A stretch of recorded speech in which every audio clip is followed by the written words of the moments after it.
Comme si nous n'avons pas droit au bonheur. Comme si quelqu'un me dit qu'à cause de mon handicap, je dois tout accepter. En fait, c'était quelqu'un qui me faisait des avances et je lui ai dit que je n'étais pas intéressée. Il a sorti cette phrase disant que toi, tu es handicapé. Au lieu de dire Dieu merci, lorsqu'on te fait des avances, on t'appelle et tu fais le malin. Bon, au début, ça m'affectait. Mais maintenant, je prends la vie du bon côté. Il y a des fois où quand tu vas quelque part pour acheter des articles, la personne tend carrément la main droite et puis après change la main gauche. Bon, c'est frustrant, mais c'est la vie. Qu'est-ce qu'on peut bien faire? On essaie de vivre avec et puis ça va. J'ai été vraiment touchée. Depuis que je vais à l'école, ils m'ont jamais dit que quand tu finissais les cours, il n'y avait pas de place pour les personnes en situation de handicap parce que on paye les mêmes frais et je sais pas pourquoi après les études, on te dit que tu peux pas travailler. Souvent, on y demande d'emploi, mais quand tu essayes de te présenter, derrière le téléphone, les gens t'acceptent. Ils te disent, ok, viens voir. Mais quand tu arrives, dès qu'ils voient ton handicap, ils disent que tu peux pas. Tu vas beau essayer, mais ils disent non, tu peux pas. Toi-même, tu sais que tu es capable, mais ce sont eux qui décident pour toi. Enfin, ils disent, tu peux pas le faire et tu peux pas le faire.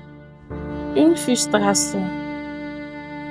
Je suis vraiment touchée par cette situation. Que les gens nous minimisent, que les gens nous méprisent. Souvent, je vois sur les posts où les gens disent que les personnes en situation de handicap aiment quémander, ils aiment pas travailler. Mais comment vous voulez qu'on travaille? Comment vous voulez qu'on arrête de quémander si vous ne voulez pas nous donner l'opportunité de prouver ce qu'on sait faire? Si vous ne voulez pas nous essayer, comme on le dit souvent, c'est en forgeant qu'on devient forgeron. Peut-être on ne sait pas le faire, mais si vous nous dites comment faire, je pense qu'on peut améliorer, on peut s'apprendre. Et puis, quand tu nous fais les avances et qu'on refuse, et puis ils sortent cette phrase, toi aussi tu refuses, garçon. Comme si nous ne sommes pas des êtres humains. Comme si nous ne sommes pas des femmes.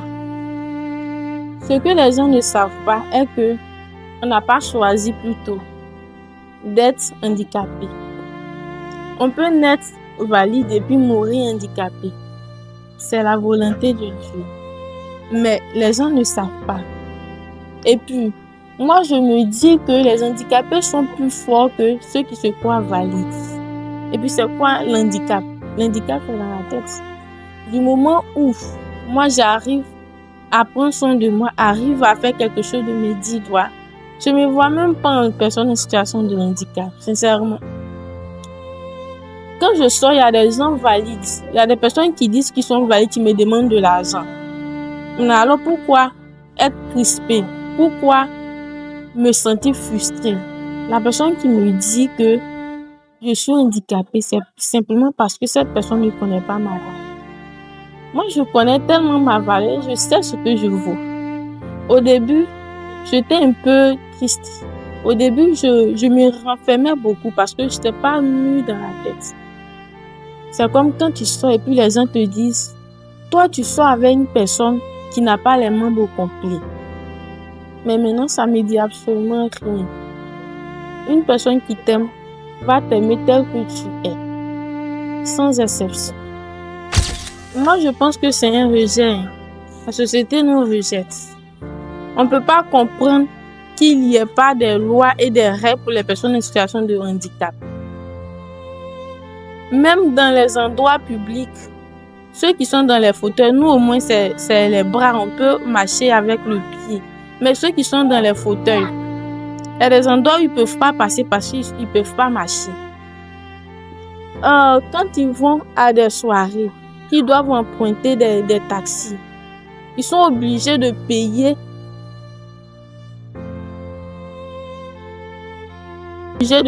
Pour les fauteuils et pour eux-mêmes. À ce que je sache, Les fauteuils sont comme les pieds pour ces personnes-là. Mais pourquoi vouloir qu'ils payent? Et puis, vous ne leur donnez pas l'opportunité de travailler. Comment ils vont avoir l'argent pour payer leurs pieds et eux-mêmes leur place? Tu finis l'école et on te dit que il n'y a que 100 places. Je sais que je suis handicapée, mais pour eux, la vie est plus complexe que pour moi. Parce que nous, excusez-moi, nous, on peut se déplacer nous, on peut se déplacer facilement, alors que ceux qui sont dans les fauteuils, ils sont obligés d'avoir quelqu'un pour les pousser. Tu arrives dans un endroit, tu es obligé de payer pour ton fauteuil et de payer pour toi-même, alors qu'on ne leur donne même pas l'occasion de travailler, de prouver ce qu'ils savent faire vraiment. Et ça, vraiment, moi, ça m'attriste. Moi, je sais que je suis handicapée, mais pour moi, c'est très délicat. Moi, je peux partir où je veux. Le regard des gens, je me moque tellement que je peux aller où je veux. Mais ceux qui ne peuvent pas se déplacer, c'est vrai, on n'en parle pas, mais ça fait mal quand même. Ils n'ont pas décidé à naître de cette façon. C'est comme la vie amoureuse. Si une personne en situation de handicap est dans une relation, les gens trouvent que c'est pas logique. Que telle personne en situation de handicap aussi a eu, comme si nous n'avons pas droit au bonheur. Comme si nous sommes appelés à être tout le temps seuls. Je veux que ça change. Je veux d'abord qu'on nous respecte. Et que les gens respectent nos droits aussi. Ils sachent que nous sommes des êtres humains. Nous avons de l'émotion.